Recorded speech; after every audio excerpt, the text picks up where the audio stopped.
I couldn't believe it. According to the document I was looking at, John, the boy who would go on to become the Master Chief, died 41 years ago. My protagonist, the greatest hero of our time, was dead at 6. It was a major discrepancy, and I needed to find a way to fix it. I'm Benjamin Giroux, and this is Hunt the Truth.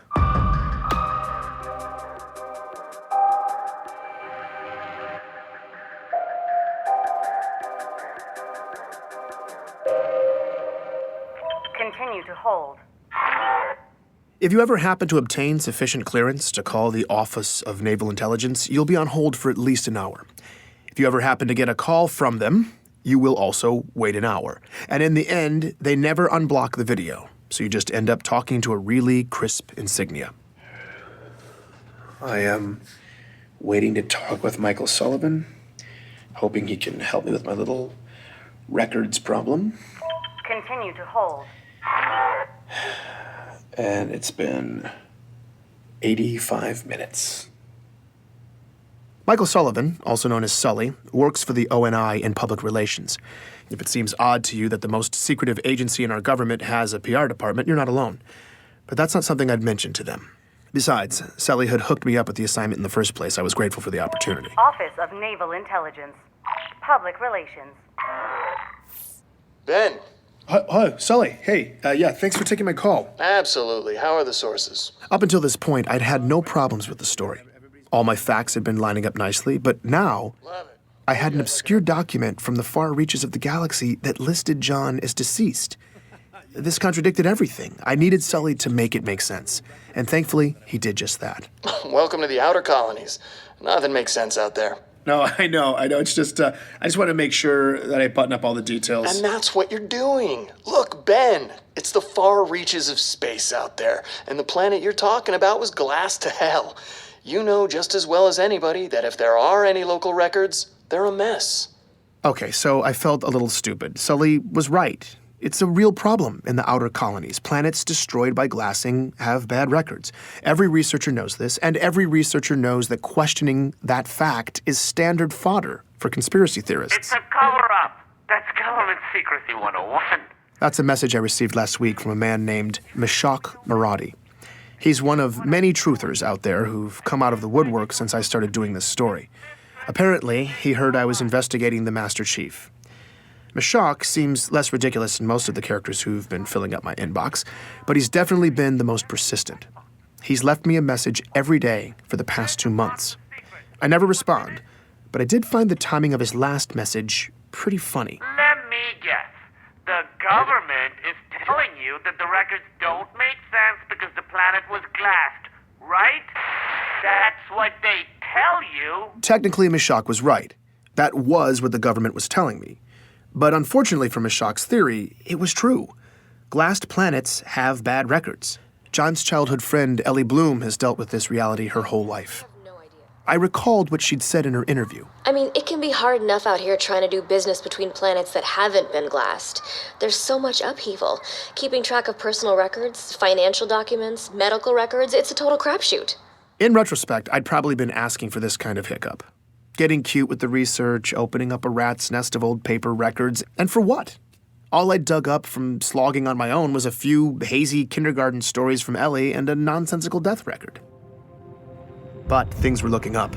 Sully had arranged a face-to-face interview with ONI Vice Admiral Gabriella Dvorak. That not only got me off-world, but it was on board the newest Autumn-class heavy cruiser, the UNSC Under the Breach. Got a private shuttle up, full luxury. They had me riding in style. When I came aboard, Dvorak even greeted me personally.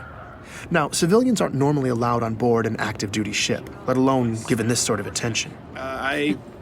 Please, call me Gabriella. Okay. This was not the kind of hospitality I was used to. What brings you way out here?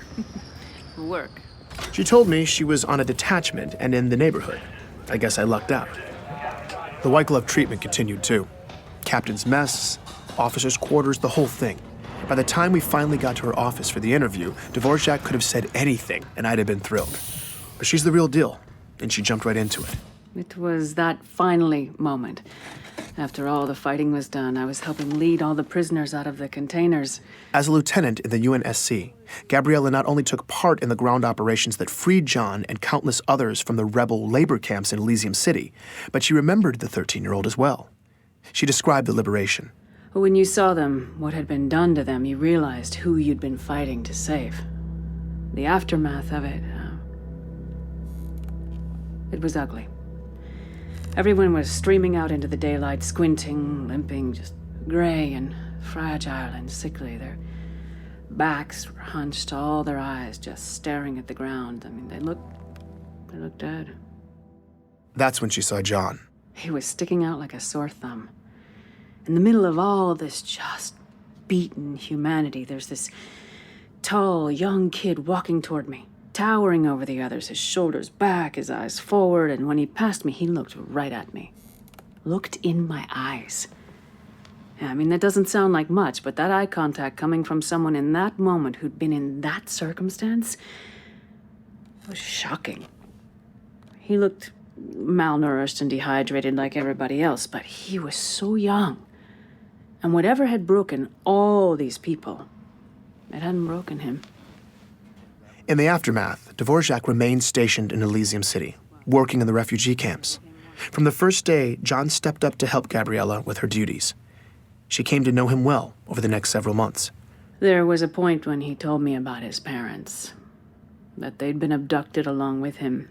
He didn't say much, but they didn't make it. Her understanding was that it had gotten ugly in there. They died a couple days apart, a few weeks before the liberation, and John was there when it happened.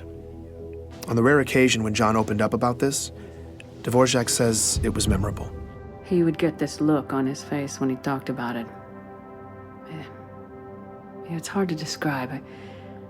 I'd see it on him other times, too. He seemed to feel the weight of all that had happened, but still, he was calm. Not angry, not desperate, just resolute. He was a remarkable young man. Like so many people at the time in Elysium City and throughout this region of the galaxy, John had lost his home, his family, everything. People packed up whatever they had left, got out of town, and most never looked back. But Dion Govender, John's boxing coach, said many of them found a way to get some measure of closure. Yeah, definitely. We all got separated and spread out across the planet and the colonies, but some of us were able to cobble together a list of names and kind of a memorial that grew longer as we got more information. Yeah, I remember seeing John's parents' names on the list early on, but not John. After he missed that last practice, never saw him again, but I remember thinking, that's okay. You know, as long as I never see his name on this list, that's okay. And I never did. His will to survive left an impression on then-Lieutenant Gabriella Dvorak as well. I think John just didn't want to be a victim anymore. I remember him telling me he was going to enlist. He said he was going to make a difference. I've never been more sure of another person than I was of him when he said that. Out of the chaos of war, from the rubble, a young John was able to forge a purpose for himself. A purpose that would drive him to become the hero the galaxy would one day need him to be. This is the kind of turn in a story that gives me patriotic goosebumps. I was feeling genuinely moved on my trip back home.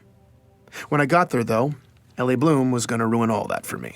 Hey, I just wanted to follow up with you about your story. I'm really confused. Okay, what's... Remember how I said I was going to tell my friend Katrina about it? Katrina was that other girl in John's neighborhood, the third wheel in Ellie's childhood stories of playing with John. Ellie had moved off planet in 2517, but Katrina had stayed. She said that John was dead.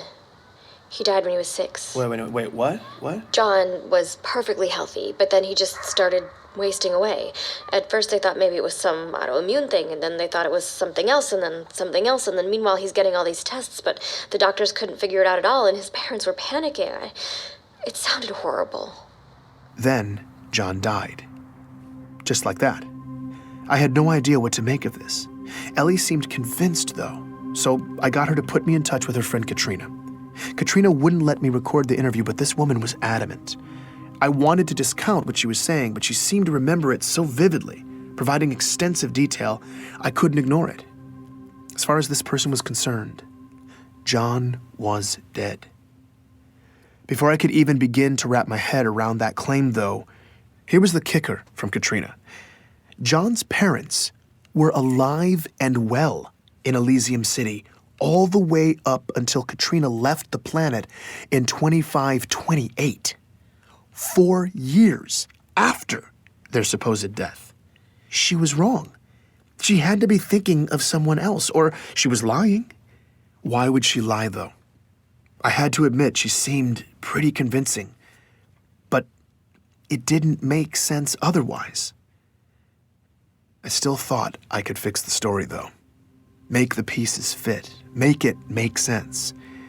But what I didn't realize was that this crack was only the beginning, and the whole ugly mess was about to split open. Please join me for the next episode of Hunt the Truth.